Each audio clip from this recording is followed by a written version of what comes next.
You found your way to the Winning Tactics podcast with host Adam Sinkus.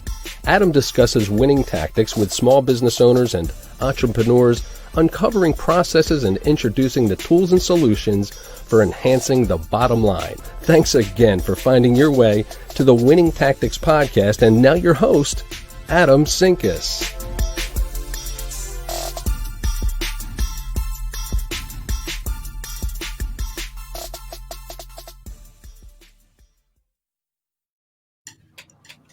What is going on, LinkedIn world, Facebook world? We are officially live for our Thursday. What is today, May 7th? I lose track of the days, so I use this to keep track of my calendar. Thursday, May 7th. I am excited to have friend and LinkedIn social media marketing experts, Monte Clark, with me today. Got some technical difficulties. There we go. All fixed. That wasn't me. Good. That was me. No, that was me. So excited to drill down social media and really how you can make that work for your business. So because I think, at least in my mind, and I've been there before, and I still sometimes fall into the trap. I think we all do. We just get into the black hole of social media and just have fun engaging there, but don't really pull anything from it. So, Monty, welcome, first of all. Thank you, sir. Second time. He's my first official returning guest, by the way. Second time on. But for those that didn't catch you the last time, tell us who you are and what you do. I am a marketing strategist, and I've been in marketing for 25 years, marketing and sales, really, and had a marketing company for those 25 years, really. Spent 5 years as a VP of marketing for a local company here in Kansas City, and in May of last year, started my own company back up again, called Relevant Marketing Solutions, and the company was set up just to help people and companies create relevant marketing strategies that will help them build their business. We focus primarily on social strategies, but we kind of cover the boards in terms of all things marketing and sales. So that's the nuts and bolts of it. Awesome. Yes. Well, then you are a perfect person to be talking about social media today. And I want to jump in because I think we see this a lot. I know I see it a lot on my feed. I'm sure you see it on your feed. You see people talking about, I just got to 5,000 connections. I just got to 5,000 followers. What are your thoughts on that?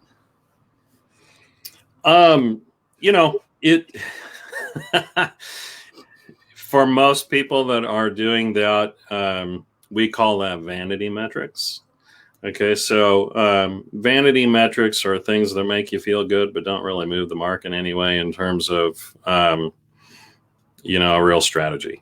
So it's exactly what it does, right? It'll make you feel good that you've had however many views to a post, you've had however many people connect, follow you, so on and so forth. But if you are using social media to build your business, and that's predominantly the people that I work with, you have to employ strategy around not only how you build up a following and the network that you're connecting with, but you also have to have a strategy in terms of your content that you're delivering. In the B2B space, people do business with people. They don't do business with brands. So if you're building up all kinds of random, a random network that is just a hodgepodge from anyone and everyone, again, that might make you feel good in terms of views and that, I've got a lot of followers and stuff. But once you go to try and monetize that in any way, you'll find that it was pretty ineffective in terms of the network that you've built. So right out of the gate, I recommend that people, you have to understand who you want to attract, why you want to attract them, and then what you want to do with them, right? Yep. Because all sales on a B2B platform are relationship driven. And in fact, they don't call it social media for nothing. The whole point is to be social with one another, to establish and build relationships. And it's only through those relationships that you're actually going to get any value. Yeah. Yeah, no, I agree wholeheartedly. And this isn't to boast my own numbers, but, like I'm just about to hit the 3,000 mark. But, when I started my LinkedIn journey a year ago, the whole like grow your network, build your network boom was happening. And these people, there's tons of people that just found ways to connect with friggin' everybody and anybody. They're still around. They're called the Lions. Sure. LinkedIn Open Networkers is one of the groups, and I'm going to offend some people here. But one thing I learned, and I learned it very early on from you when I really started to become engaged, was that there's no value to just spraying and praying. And so I know people that started about the same time as me that have 4 to 5 times the amount of followers and connections that I do. And I'm totally okay with that because I have done of it. And so, it shows because now I get business referrals and connections and things through it. Yeah. Look, everybody likes followers. Everybody likes building up that network. It is, they do it for a reason. All these social platforms do it for a reason. It's because people like to hit goals. People like to feel that they're growing, that they're attracting people to them, that people like them, so on and so forth. So, it's very calculated. It is a strategy for all social platforms to drive engagement with the platform, to keep people on the platform. So it was created from a business standpoint on the social platforms to keep people engaged. There's also, some people that may be on the platform that they're not there to build a business, or they don't, they are in a job, comfortable, secure in their job. So they're not looking, their strategies may just be, hey, I just want to engage and connect with as many people as I can, be a lion. So, I don't fault anybody for doing that. If that is your strategy, you're not trying to build a business, or you're not trying to do any kind of sales in any way, great, have at it. But for what you and I are talking about, for the people who are in business development, for the people who are entrepreneurs, people who own companies, marketing departments, so on and so forth, yeah, you need a strategy. And view metrics and just connecting with anybody and everybody is not a strategy. Yeah, no, I agree. So, vanity metrics have long been a thing. Pretty much everybody now across the board has badges of some sort. LinkedIn is doing trending, trending in hashtags. Facebook has the badges that are associated with groups now. Twitter has had badges for a hot minute, and also Instagram is doing badges pretty heavily as well. And to your point, these are all things to drive you to engage more on the platform. And so totally take them for what they are. Most of the time, those badges have no meaning or rhyme or reason to spreading your engagement. No, they really don't. especially on LinkedIn, trending posts are more of a way for LinkedIn to tell you that they've done a good job, or that you have done a good job with your content, and they're recognizing you for that. But in terms of it adding more views, I haven't seen that does anything for that. Yep. So let's shift gears a little bit. I want to talk about content strategy, because I think content strategy is a huge piece of social media that so many people miss. I know when I first started, I missed big time on it, and you came down on me. You said, if you're going to do this, you got to do it right. The only question there is, did it work? Yes, it has. Very good. We're sitting here having this conversation, aren't we? Exactly. So let's talk about content. I want to lead off a little bit with your thoughts on video content, because that's the platform we're on now, right? And obviously not everybody in the world has access to Live, but there are a lot of people that have access to Facebook Live, YouTube Live. Twitter has sort of live stream functionality to it as well. So let's talk about just video in general. What is, in your mind, the advantage to video? The advantage to video is it allows people to see you from a personality standpoint, right? It is the best way to kind of show who you are, what it would be like to work with you, to understand your personality. It's probably the most transparent medium that there probably is, just because you're the one doing the talking, right? You're behind the camera. I will also say it's probably one of the most difficult mediums. It's one of the most difficult mediums because a lot of people are uncomfortable behind a camera, don't want to be seen this way. I was that way a long time. Yeah, I mean, so it's a difficult medium, but I will say also that it's probably the most difficult medium to add real value to, and that is, or to bring real value to an audience. Because so many people approach this particular medium without a strategy at all. Right? It's just get on my phone. I'm going to film, what I had for breakfast and that I feel good today and that, I hope you are doing well, and post it. Value to this content is not any different from any other content. You have to plan it. You have to have a purpose for it. You have to understand the market that you're trying to speak to, and then you need to deliver it well, right? So I would say video can be the most effective medium on any social platform because, let's face it, across the internet, video is the number one consumed content.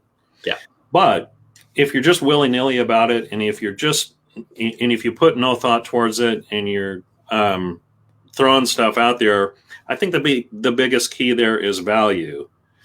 Are you creating value to a specific target market? Even if you are not trying to build a business or anything else, are you providing value to people that you're trying to attract to you? Or is it just random hodgepodge? And that's the same with any kind of content, but really particularly with video content that people really, I think, are challenged by. I agree. And the other challenge, I think, to video content is the production piece of it, right? Because in my mind, and I've talked to a lot of people about this, and we've actually had conversations about this. The selfie as you're walking out of the gym, talking about how amazing of a day it's going to be, or how excited because you already accomplished something. Like, it just doesn't bring anything to the table except your face in a 30-second video.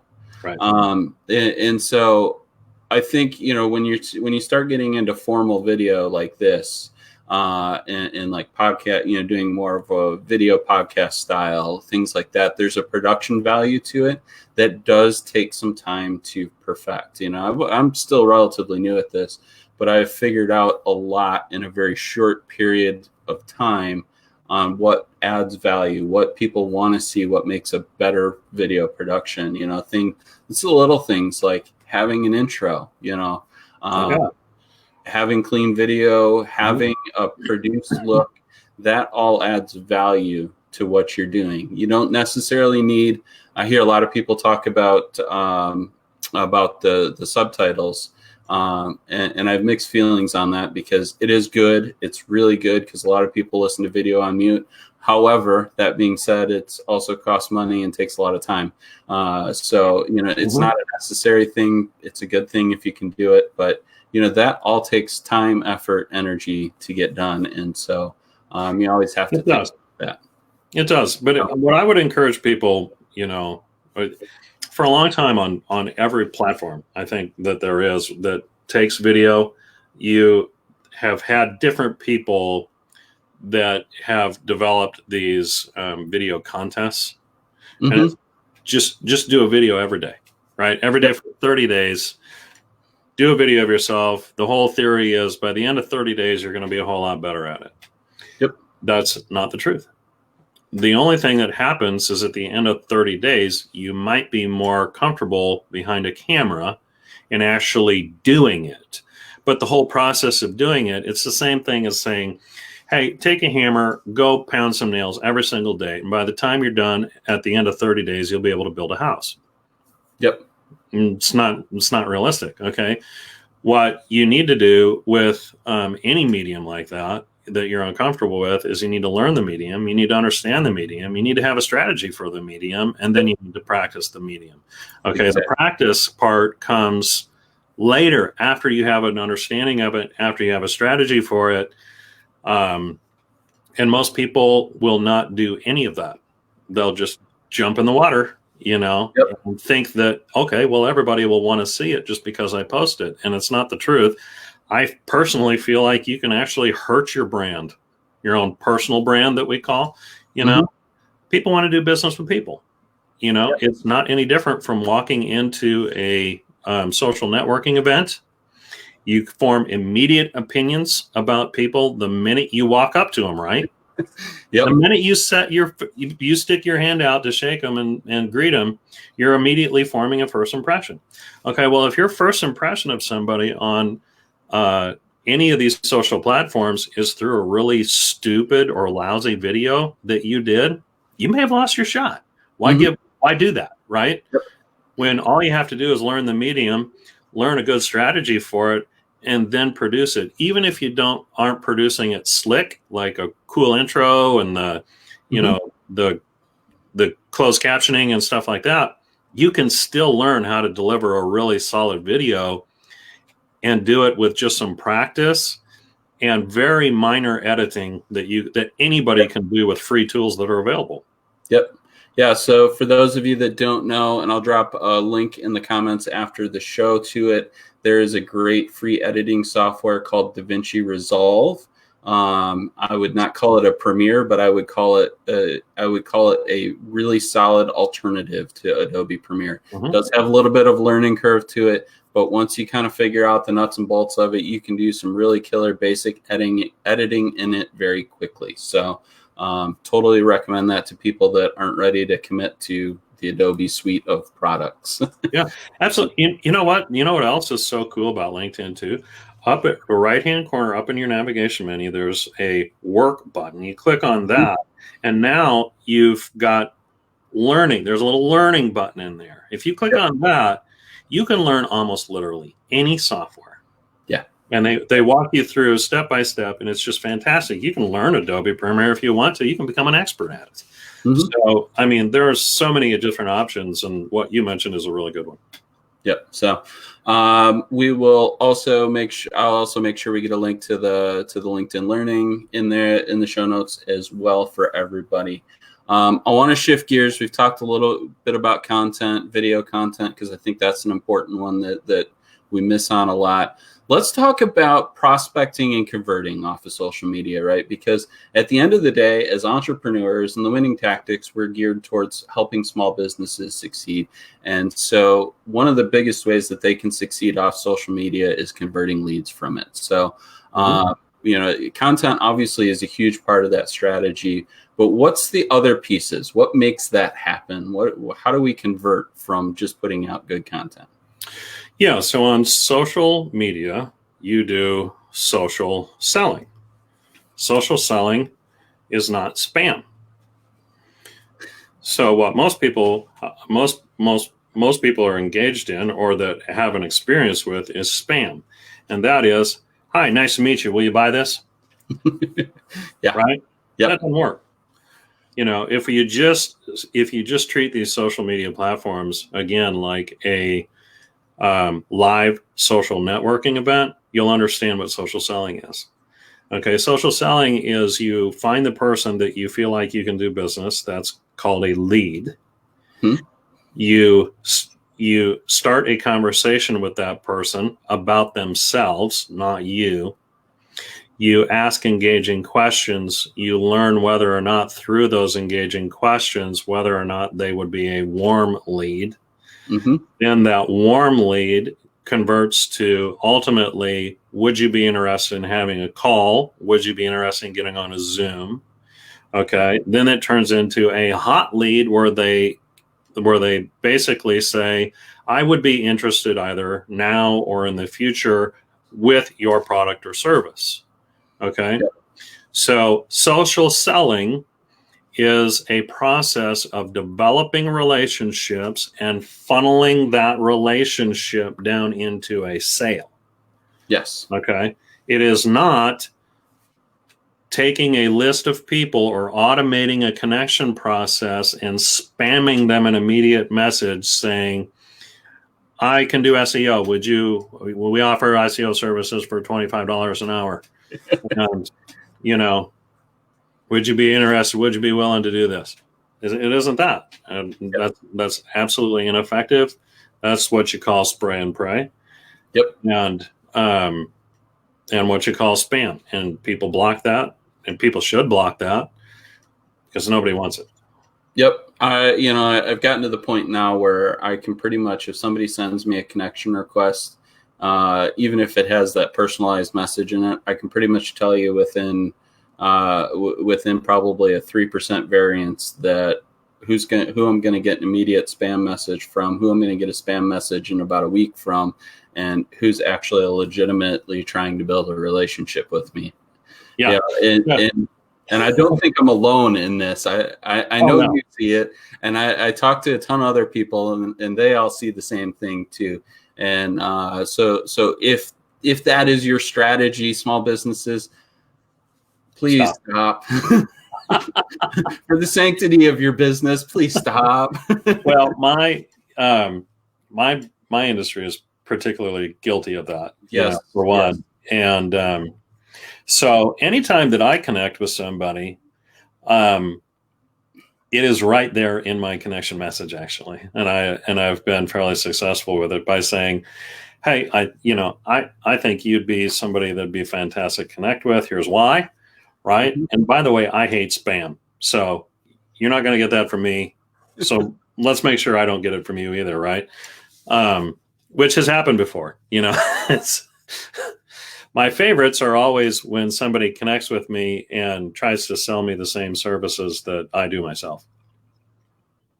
Yep. Oh yeah. I get the SEO and website guys all the time. And for those, most of you know that I am the right hand of Elevera Marketing and My Roofing SEO. So we do websites, PPC, SEO, all that kind of stuff. And I get those messages constantly. They drive me nuts. I'm like you. I have kind of a preformed, so to speak, message and approach that I respond to all my incoming connections with. And it's the same thing. It's here's why I want to connect with you. Here's why I think it would be great to connect. And then as soon as they respond back, then I get into a couple of questions about what they're doing to build the relationship before I go start talking about anything that I might want to connect with them about, which is usually trying to make some money. So yeah, exactly.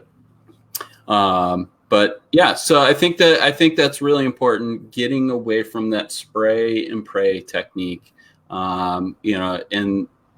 and being purposeful about how you approach that communication. I like how you always point out to me, and I've heard you say it to other people as well. Treat your social networks like a networking event, and it's a really great mindset to go through. Yeah, one thing that's important to point out here too is that the reason why so many people get locked into that spray and pray and the spam, there's a lot of services out there that are a lot of people and a lot of services out there that are offering that. Mm-hmm. is because the notion is that you can take social media and you can shorten the sales cycle, right?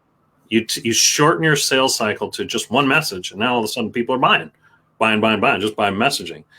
Yeah. And that actually is not the truth, okay? Because again, to your point, it's just like going to a social networking event.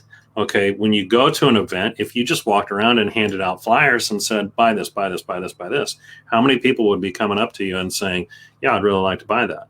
Mm-hmm. The answer is zero. Okay, because all B2B sales are through relationships, right? So you got to have a process for building those relationships. Now you can build relationships quickly. Okay, if you're good at it, if you're good at social selling, you can really shorten a sales cycle, but it is not a short-term, just relationship sale. No. You got to work on it, and you got to have a process and strategy for it. And the other thing I think that a lot of times we get short-sighted on in social media and just in networking in general in that sales cycle is that we may not always be the best solution for them, and we can't be afraid to refer them to the best solution. Absolutely. Within our network, because at that time where they come back to us and say, you know what, I really appreciated that you sent me over to John to talk about, to talk about my sales strategy. He really got me set straight, and I've seen some conversion from it. The time that they actually do need your service, guess where they're going to start every single time. That myself is a huge strategy. I keep tabs. I actually have a spreadsheet that's got about 50 lines of key people in key areas that I know small businesses struggle with that I don't touch, and I don't want to touch them. Yep. So I can go to that spreadsheet at any given time. I have contact information, names, all that kind of stuff. And I can go talk to this person. They will get you set straight. Absolutely. Great strategy. So if they're really easy to set up. I have name, I have the name of the person, what their expertise is in, and I've categorized that. I'm an Excel guru, so I literally made a drop down out of it so that I can have consistent categories through the whole sheet. Nice. It's got email, phone number, address, and areas that they serve. So geographic area that they serve. So I am not a spreadsheet guru, so I will have to come to you and have you help me with that. So, but it really is a great tool. Just because it's so hard. I mean, 3,000 people in my network, and so I probably regularly talk to about 300 or 400 of them in different forms of communication. And so, but even 300 or 400 people, it's so hard to keep straight of who's the best person to refer business to, or who's the best person to yeah, no doubt about it. So that's where I just simplified that process for myself and go, who are my most trusted people that I would be willing to go buy services from myself? That's my criteria. Yep, exactly. So well, very cool. We are getting towards the end of time here. I want to touch on one other thing really quick, because I know you are a LinkedIn guru, and I'm proclaiming you that, so it is not a self-proclaimed title.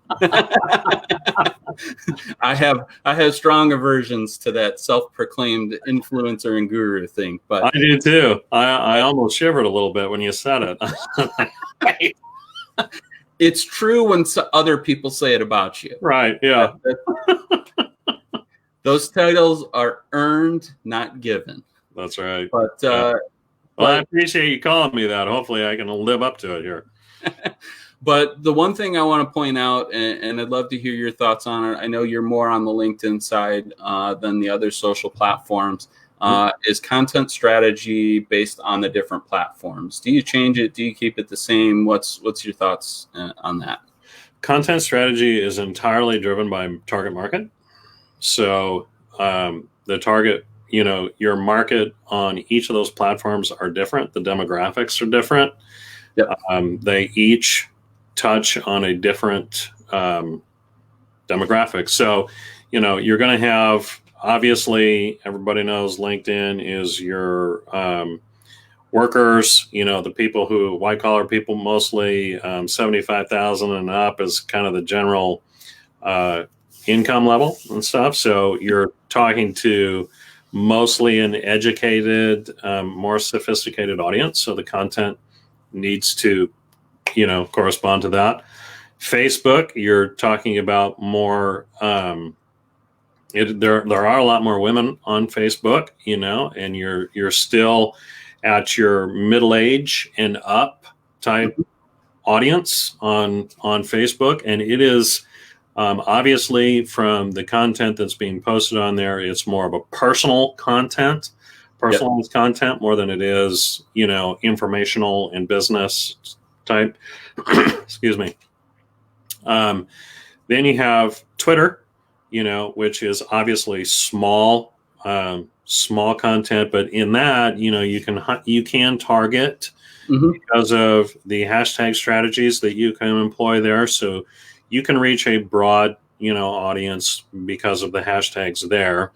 And you'll get a wide variety of audience on Twitter. It's kind of the one that kind of spans the whole bridge.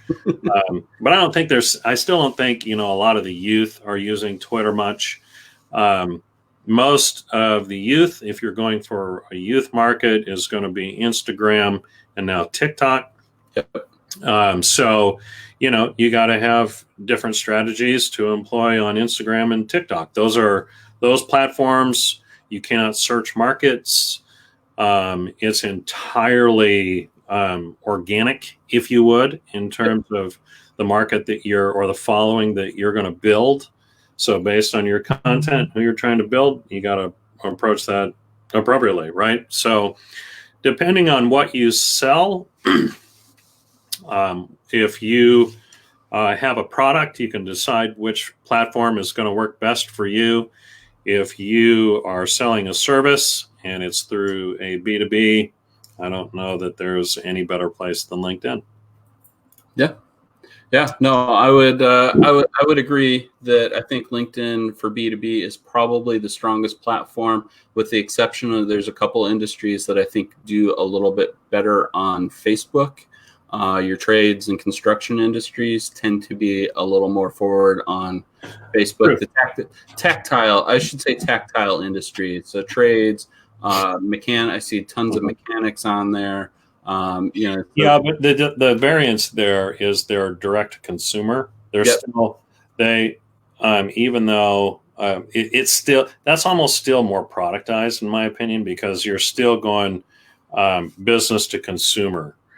So that would definitely make sense. But if you have a product that you're selling B2B, or it's through a B2B process, then still LinkedIn is the best.